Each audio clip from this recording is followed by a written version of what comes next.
Hola a todos y a todas. Hoy vamos a comenzar un nuevo bloque de contenidos, en este caso dedicado a la civilización romana, a la Gran Roma. Concretamente vamos a empezar con el mito fundacional de Roma, la historia de cómo comenzó esta portentosa civilización. Como no puede ser de otra forma, voy a contaros esta historia a mi manera.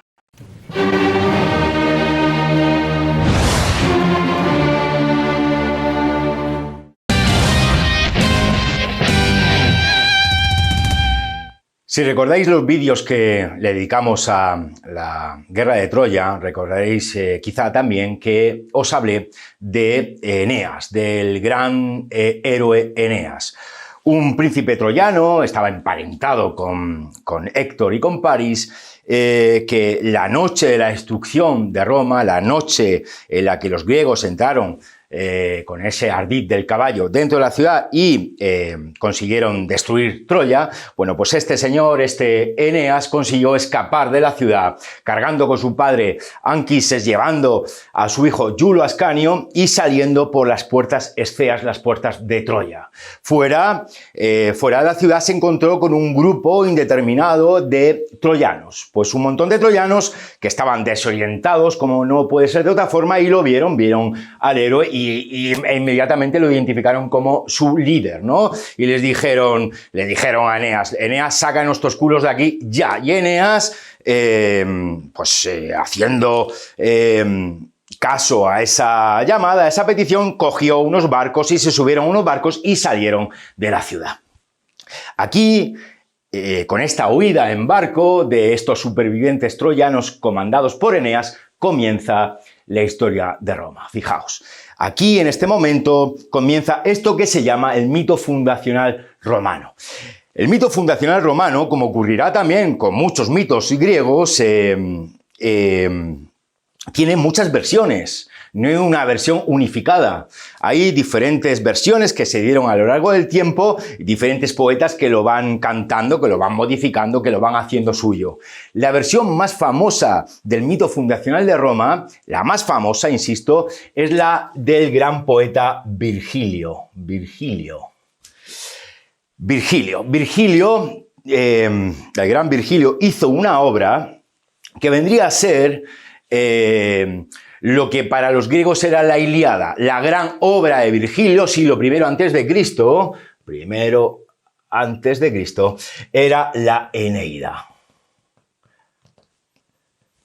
La Eneida, queridos, es uno de los libros más importantes de la civilización occidental, un libro fundamental, un libro de estos libros que hay que tener en casa y que hay que leer al menos una vez en la vida, la Eneida de Virgilio.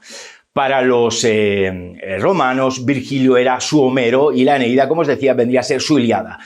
Es verdad, y aquí también os doy mi opinión, que no llega al nivel de la Ilíada, pero es un gran libro. Bueno, pues, como os decía, fijaos que evidentemente Eneida viene de Eneas, bueno, pues como os decía, yo aquí os voy a hacer también una mezcla personal de los diferentes relatos. No solo voy a tomar cosas de Virgilio, sino de otros autores. Yo voy a hacer una especie de mezcla. Bueno, pues Eneas empieza a dar tumbos por ese Mediterráneo con sus troyanos y, fruto de esa aventura, acaban en el Lacio. Está situado hacia aproximadamente el centro de la península itálica. Bueno, el Lacio.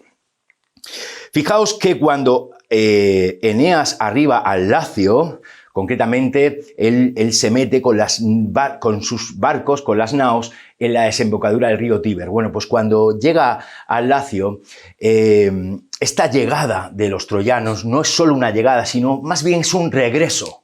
¿Por qué es un regreso? Porque si os acordáis del primer vídeo dedicado a la guerra de Troya, en ese vídeo os conté que el origen de los troyanos estaba precisamente en Italia. Estaba precisamente con un héroe llamado Dárdano, que mucho tiempo atrás había salido por una serie de circunstancias de Italia y había llegado a las costas de lo que se conoce actualmente como Turquía, y allí este Dárdano fundaría Troya. Por eso es un regreso al hogar. Bueno, es un círculo, un anillo que se cierra. Bueno, pues ahí tenemos a Eneas en el Lacio Y bueno, no penséis que lo tuvo fácil, que fue llegar y decir, bueno, ya estamos aquí, ya hemos cumplido nuestro destino. Recordad también que Eneas había recibido un encargo de los dioses que le habían venido a decir: Eneas, tienes una función muy importante que cumplir en la historia, que es ser padre de una nueva civilización. Por eso todo ese viaje. Bueno, pues la cuestión es que Dárdano llega allí y se encuentra más problemas, ¿no? Allí, evidentemente, hay nativos, hay aborígenes que no lo reciben con los brazos abiertos, no le dicen, venga, chato, quédate tranquilamente con nuestras tierras. Bueno, pues ahí tiene problemas, tiene serios problemas. Hay una serie de conflictos con tribus propias de la zona. Concretamente hay una tribu, que es la que parte ahí el bacalao, hay una tribu que es la dominante de esa región del Lacio, que es la tribu de los latinos. La tribu de los latinos. Bueno, pues la tribu de los latinos, la tribu que dominaba el Lacio en este momento, bueno, estaba dirigida por un rey llamado, un nombre la verdad poco original, llamado Rey Latino. Como siempre le digo a mis alumnos, y siempre me dicen, joder, Carlos, qué malo es el puto chiste, bueno, pues el Rey Latino es el primer Latin King de la historia. Bueno, pues así que lo tenéis que imaginar, así con los oros colgando, con un chándal, con una gorra, bueno, imaginad como os dé la gana. Pues la cuestión es que este Rey Latino y Eneas se enfrentan y se encuentran, bueno, y hay un enfrentamiento, ¿no? Concretamente aquí habría mucho que contar, habría que hacer muchos matices. De hecho, algún día, más adelante, los haré y os contaré la Eneida, ¿vale? Con más detalle. Bueno, pues el Rey Latino, y concretamente un tipo que es un buen pajarraco, se llama Turno, le hace la vida imposible a Eneas en Italia. Bueno, pues allí hay un montón de movidas, un montón de batallas, un montón de enfrentamientos, y esos enfrentamientos acaban, os hago spoiler, con una pacificación, con un acuerdo de paz. Acaba Eneas y el Rey Latino pues haciendo las paces y siendo súper amigos. Tan amigos que el Rey Latino le ofrecerá la mano de su hija, que se llama Lavinia. Lavinia. Bueno, pues el Rey Latino ofrece a Lavinia a Eneas, y Eneas y Lavinia se casan. De hecho, tendrán un hijo que se llama Silvio. Bueno, pues si recordáis, Eneas iba con su hijo llamado Iulo Ascanio. Ya en este momento, Iulo Ascanio, han pasado años desde que huyeron de Troya, es un viaje largo. Bueno, pues Iulo Ascanio ya es un mozo, ¿no? Ya Iulo Ascanio ya no es un niño, ya es un buen mozo. Bueno, pues Iulo Ascanio será el iniciador, será el primer rey de una ciudad que fundará el propio Iulo Ascanio, ¿no? El hijo de Eneas. Esta ciudad se llama Alba Longa. Es una ciudad muy importante, queridos. Alba Longa. Todavía, insisto, Roma no existía, todavía no existía. Alba Longa. Bueno, pues paro también un segundo para deciros esto, para comentaros esto. Si esto pasó, esto no deja de ser un mito, pero si esto pasó, ¿cuándo lo ubicamos temporalmente? Bueno, pues lo ubicamos temporalmente en una fecha aproximada a la fecha en la que se estima que se produjo la guerra de Troya, que fue entre el 1200 y el 1100 antes de Cristo, ¿verdad? Bueno, pues por esa fecha hay que situar este relato, 1200-1100 antes de Cristo. Bueno, pues como os decía, Iulo Ascanio, el hijo de Eneas, fundará Alba Longa.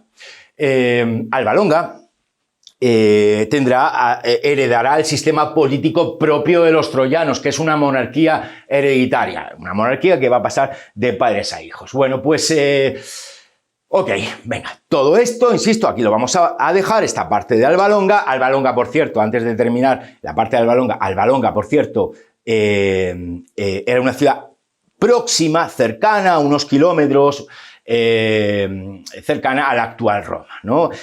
No se sabe con precisión dónde estaba situada Alba Longa, todavía no se sabe, se estima que estaba por la zona de los Montes Albanos. Bueno, pues también cerca del Tíber, ¿no? Bueno, pues aquí damos un salto. Aquí tenemos que dar un salto. Fijaos, la fundación de Roma se fecha en el 753 a.C. Hemos dicho que esto ocurrió entre el 1200 y el 1100, ¿vale? 1100, ¿ok? Así que hay un salto. 753 a.C. es la fecha en la que Roma da el pistoletazo de salida. Bueno, pues nos vamos a ir a unos años, no lo sabemos con precisión, 20, 15, 18, 25 años antes de esta fecha, de 753. Bueno, pues ocurre lo siguiente. En este momento ocurre lo siguiente. Resulta que los reyes de Alba Longa han ido sucediéndose, ¿verdad? En esa monarquía hereditaria a lo largo de los siglos han ido pasando un montón de reyes. En este momento de la historia hay un rey. Este rey se llama el rey Númitor. Lo pongo por aquí. El rey Númitor. El rey Númitor.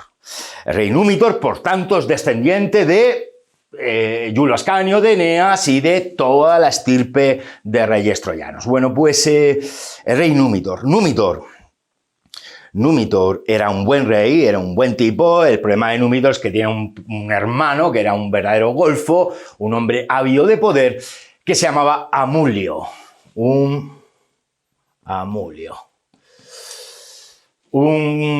Un golfo en condiciones este Amulio, y Amulio, sediento de poder, como os digo, no se le ocurre otra cosa que armar una hueste, armar una tropa de afines a él y dar un golpe de estado en Alba Longa, ¿no? Y entonces derroca a su hermano y se sienta él en el trono. Bueno, pues al hermano no se lo carga, a Númitor no lo mata. Lo que hará con Númitor será lo siguiente: a Númitor lo destierra, y Númitor desde este momento se convertirá en un paria, y Númitor se pondrá a dar tumbos por esos bosques del Lacio. Bueno, pues lo que sí hará Amulio para asegurarse asegurar su descendencia en el trono será cargarse a todos sus sobrinos, a todos los hijos de Númitor. Se los carga a todos.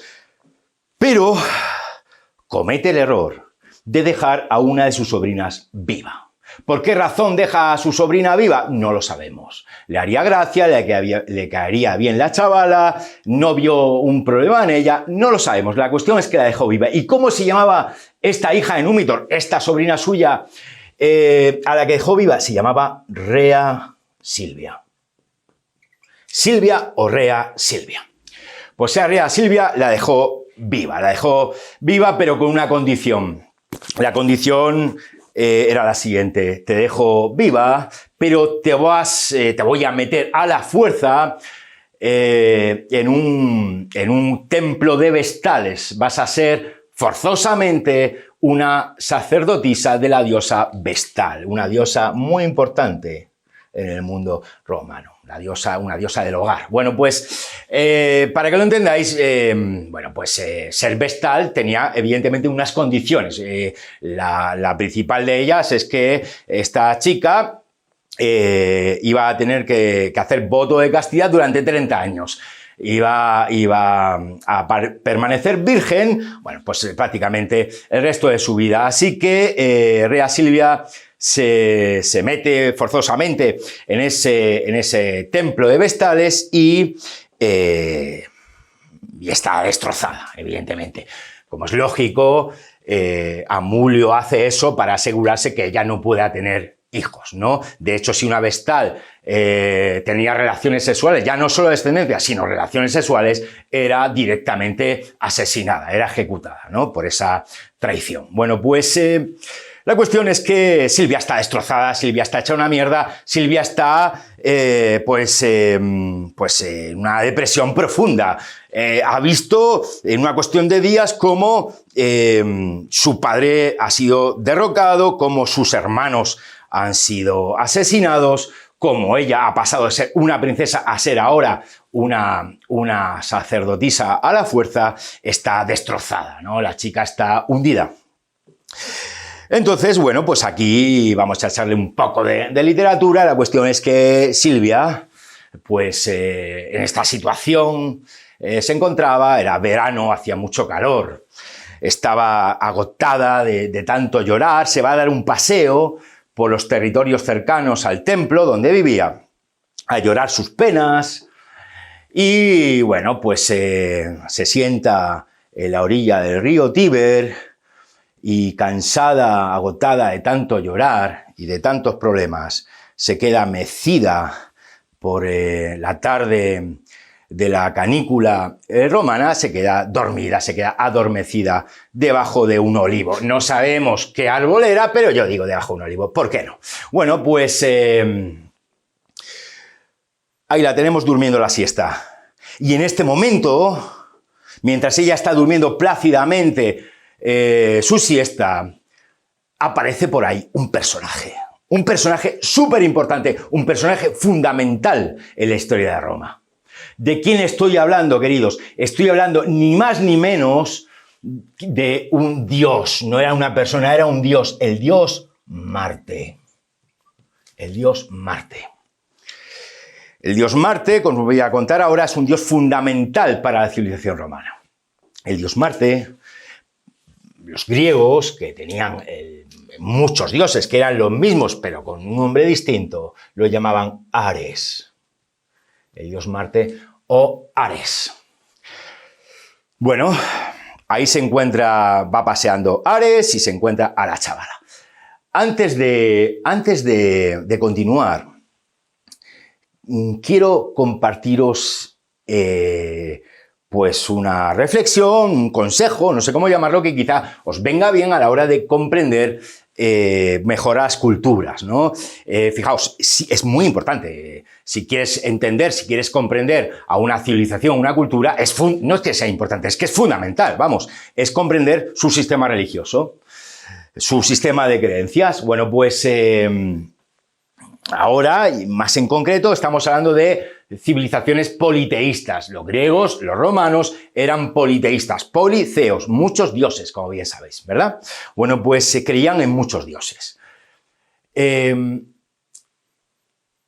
Cuando hablamos de culturas politeístas, es muy interesante que penséis en esto, que penséis en qué dios o dioses son los favoritos de ese pueblo, de esa civilización politeísta. Ojo, no digo lo más importante, lo más poderoso, sino los favoritos. En el caso de Grecia y de Roma, el más importante es Zeus o Júpiter, ¿no? Que es el mismo, el padre de los dioses. Pero una cosa es el más importante, insisto, y otra cosa es el favorito.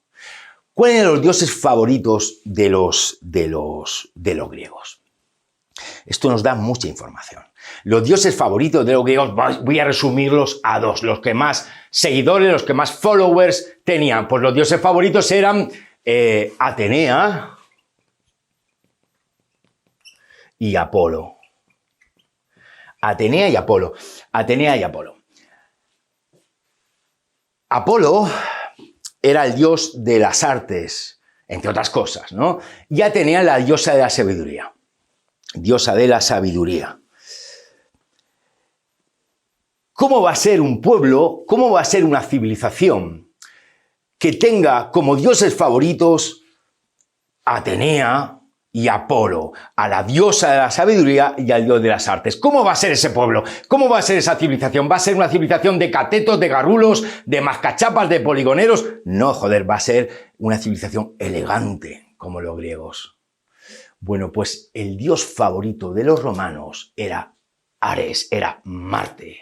Tan favorito que Marte lo tenemos por doquier. Lo tenemos en el planeta Marte, lo tenemos en el martes, el día de la semana, lo tenemos en palabras como marcial, que significa guerrero, ¿verdad? Bueno, pues el dios favorito de los romanos era Marte, y esto nos da mucha información.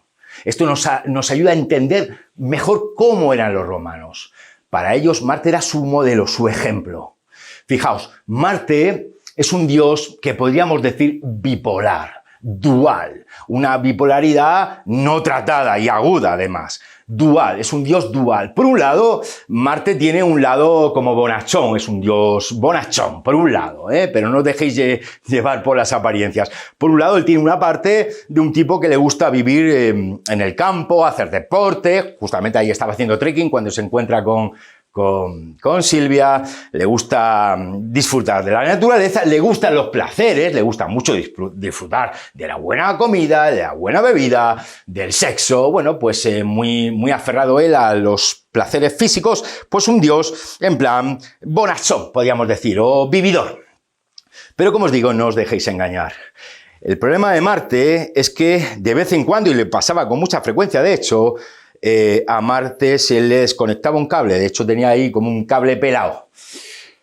El problema de Marte es que cuando le ocurría eso, cuando el cable se desconectaba, se convertía en una verdadera máquina de destrucción masiva, en un tsunami viviente, en un dios que lo arrasaba todo a su paso. Era una furia ciega, era un odio ciego, era una máquina de destrucción, como os digo. Por eso es el dios de la guerra. Marte no paraba de matar, Marte no paraba de eliminar enemigos hasta que no estaba extenuado, hasta que no estaba cansado. Y para que eso pasara se tardaba mucho tiempo. Si os sirve el ejemplo, para entenderlo mejor, Marte venía a ser algo así como este personaje tan mítico, tan famoso de Marvel que es Hulk, ¿verdad? Hulk. Bueno, pues ¿verdad? Hulk se le pela el cable y entonces se convierte en Hulk y no para de destruir, ya no distingue amigos y enemigos, de hecho, hasta que el tipo se cansa. Bueno, pues algo así sería Marte. A Marte los griegos no le gustaban, no le molaba nada a los griegos Marte. ¿No? ¿Por qué? Porque los griegos son el pueblo del equilibrio, son el pueblo de la medida, el bien, lo bueno está en el punto medio, ¿verdad? Los griegos les gusta lo equilibrado. Y Marte, a los ojos de los griegos, ellos lo llamaban Ares, insisto, era un desequilibrado. No le molaba nada a los griegos. Se encomendaban a él cuando había alguna guerra, alguna batalla y poco más. Pero no lo querían, no lo amaban. Sin embargo, era el dios favorito de los romanos, os decía. Y es que los romanos se parecían mucho a su dios favorito. Se parecía mucho a su dios. A la hora de beber, a la hora de disfrutar de los placeres sensibles, como los que más. Bueno, es que eran unos salvajes los romanos, ¿verdad? Se ponían a beber, se ponían a comer, pues ahí a tope. Pero a la hora de matar, a la hora de ir a la guerra, cuando se arremangaban, eran absolutamente obsesivos. Cuando a los romanos, al pueblo romano y la historia de Roma nos enseña un mogollón de ejemplos en este sentido, se le mete algo entre ceja y ceja, se le mete un enemigo entre ceja y ceja, eso no hay Dios que lo pare. Eso no hay Dios que lo pare. Bueno, pues así eran los romanos. Bueno, pues ahora dejamos esto aquí y volvemos al relato. Yo os decía que Silvia estaba durmiendo plácidamente su siesta cuando se encuentra con el dios Marte. Y Marte se la topa. Y ve la belleza de la chica, porque como no podía ser de otro modo, Silvia era muy guapa, claro, por supuesto. Y entonces era todavía una chavalita, era pues una chavalita. Bueno, pues se encuentra la chavala durmiendo y bueno, y Marte se queda encandilado. Aquí hay dos versiones, la primordial, la principal, la más extendida por toda la literatura latina, es que Marte la ve a la chica y la viola, y la fuerza, ¿ok? Y la viola. Hay alguna otra versión, vamos a quedarnos con esta que da más buen rollo, de que, bueno, pues Marte se queda mirándola y ella se despierta y dice, ¡ay, qué buen mozo!, ¿no? Y bueno, y ahí se dan lo suyo aquella tarde de verano, ¿no? Bueno, pues Marte, después de esa relación sexual, Marte se larga y dice, bueno, nos llamamos. Y entonces él se va y la deja con un marrón, como podéis imaginar, muy importante, porque los dioses no fallan, y bueno, y menos Marte. Y así que la ha dejado embarazada, fruto de esa violación o ese encuentro sexual, la deja embarazada. Y para colmo, la deja embarazada por partida doble. Como ya podéis pensar, como ya podéis suponer, los niños que estarán ahí en ese vientre de la pobre Silvia serán Rómulo y Remo. ¿Cómo reaccionaría Amulio ante el embarazo y el posterior parto de Silvia? ¿Qué ocurriría con la pobre Silvia? ¿Qué hechos le depararía el futuro a los jóvenes Rómulo y Remo? Bueno, pues todas estas cosas las vamos a ver en el siguiente vídeo. Espero que estés bien. Un saludo.